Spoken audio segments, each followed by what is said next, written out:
This very list contains a collection of Star Wars scenes that were foolishly erased from the galaxy far, far away because of everything from apparent pacing reasons, in films that boasted other way more unnecessary or unwanted moments, to certain actions making iconic smugglers appear too ruthless. So buckle up, folks, because things are about to get a bit stupid. I am Gareth, this is What Culture Star Wars, and here are 7 Star Wars scenes deleted for the dumbest reasons. Number 7, Rose's Episode 9 scenes were cut for technical reasons. Episode 8, The Last Jedi, saw the debut of Kelly Marie Tran's Rose Tico in the galaxy far, far away, with the actor becoming the first ever Asian American woman to appear in a major role in Star Wars. But her first appearance as the brave resistance hero also brought with it a ton of horrendous online abuse from sexist and racist trolls. Rather than making a statement by having Tran continue on as an important figure during the subsequent Episode 9 The Rise of Skywalker feature though, the likes of J.J. Abrams and Chris Terrio opted to only include Finn's love interest in Episode 8 in a noticeably smaller role. The dumb reason for that reduced part? Well, according to Terrio, the part Tran was originally supposed to play in that movie was a lot bigger. As he'd tell Awards Daily, they wanted Rose to be the anchor at the Rebel base who was with Leia, and they felt they couldn't leave the iconic general, brought to screen using unused footage from Episode 7 The Force Awakens, at the base alone without any of the principal characters. In the end though, Leia barely spent any time interacting with Tico in that picture, with it being revealed that a few of the additional and eventually deleted scenes written involving the two turned out to not meet the standard of photorealism that we'd hoped for, in Terrio's words. Though Terrio would then go on to tell Vulture that one of those moments was actually cut due to Leia's emotional state in Episode 7, apparently not matching what they wanted from the character in a scene written for Episode 9, with the team then deleting it at the script stage.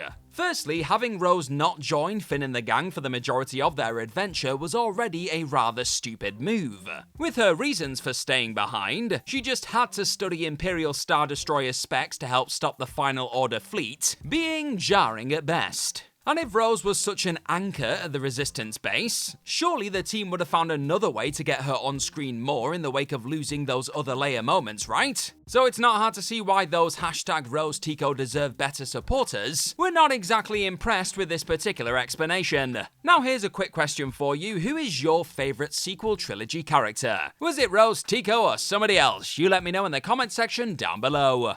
Number 6, Biggs and Luke's Toshi Station moments felt too much like American graffiti in space. Of the many original trilogy scenes George Lucas and co decided simply weren't needed in his on-screen Star Wars universe, perhaps the most famous went down on Tatooine.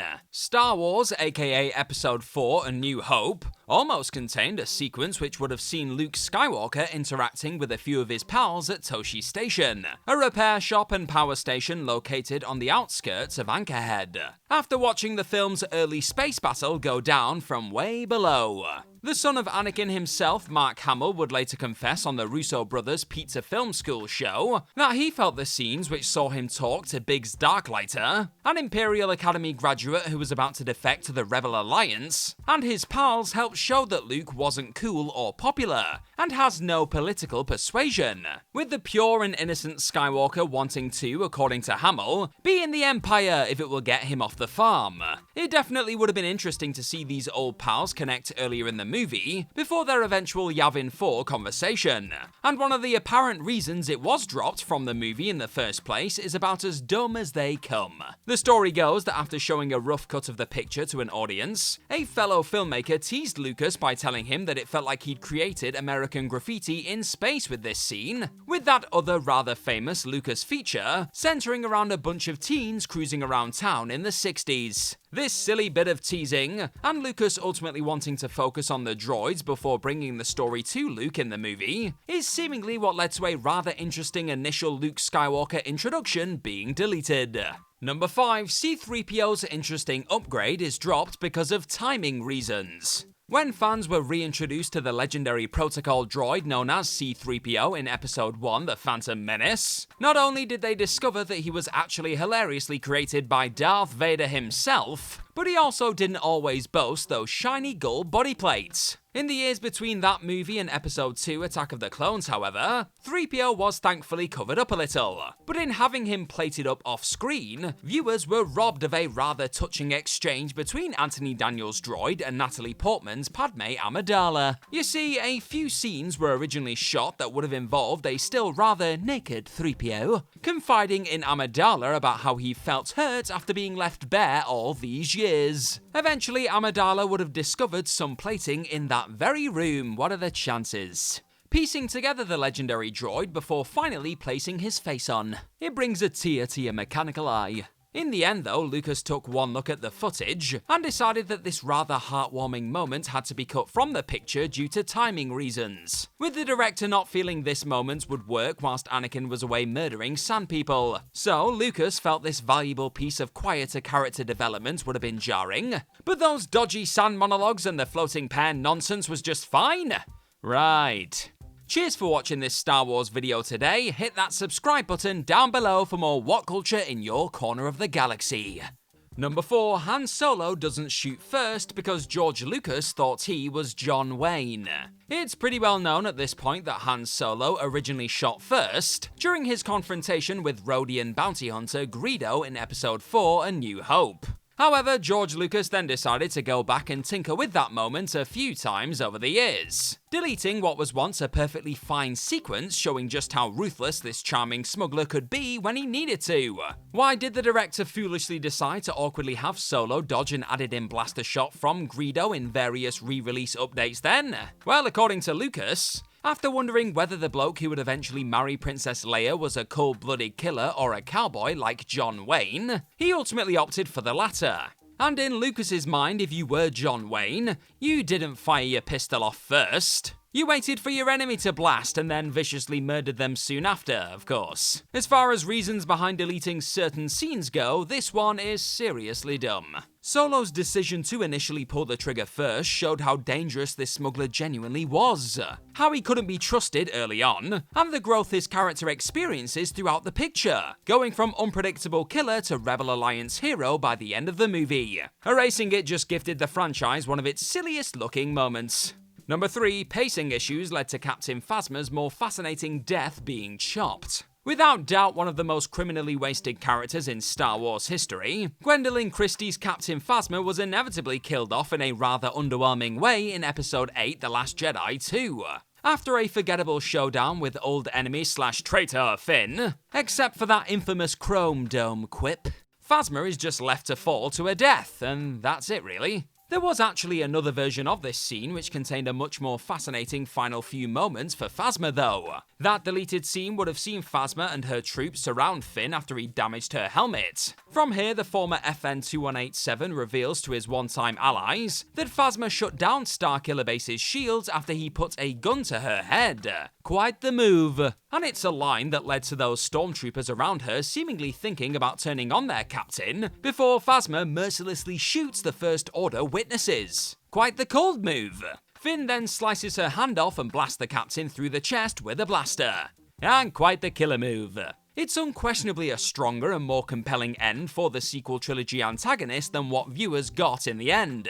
And why was this stupidly deleted from the runtime? Director Rian Johnson said pacing was the reason. You really couldn't have cut a few minutes from that polarizing Canto Bight sequence and given them to this wonderful death scene instead?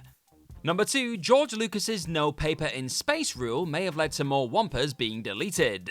Another C-3PO moment that didn't make the cut for what some assume is a pretty dumb reason. It's time to talk about some of Episode 5 The Empire Strikes Back's deleted scenes. Said moments would have gone down on Hoth early in the film, with the plan originally being to have a number of other Wampas attack Echo Base in the time before the Empire showed up on the frosty planet. When the baddies did arrive, C-3PO would have then opted to rip off a paper warning sign on a door, which would lead to a snowtrooper being attacked by one of the furry monsters. Seems like a fun enough moment in the middle of all the chaos. So why was it chopped out of the original trilogy movie? Well, some fans within the Star Wars community have hilariously theorized that George Lucas's silly need to make sure no paper showed up in his galaxy far, far away led to the deleting of 3PO's comical sign tear. And it definitely feels like something the person who also demanded there be no glasses or underwear in space would do.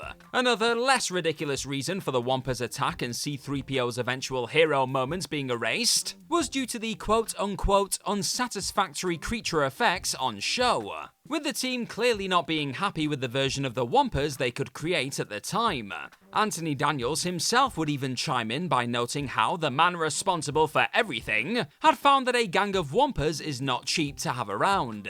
These Wampas being a little too expensive isn't as dumb a reason to delete a scene as no paper in space, at least. After deciding not to go with those less than impressive original Wampa suits, the team went for a hand puppet monster in the original version of the film, before finally unleashing a more mobile and frightening ILM-created suit in the 1997 special edition release.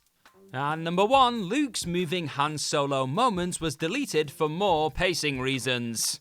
Returning to Episode 8, The Last Jedi now, and to another brilliant moment that was bafflingly chucked out of the picture due to those pesky pacing reasons. Now admittedly, Rian Johnson himself has explained how he was very sorry to lose the scene when Luke Skywalker mourns the loss of his dear friend Han Solo, not long after hearing the heartbreaking news of his death.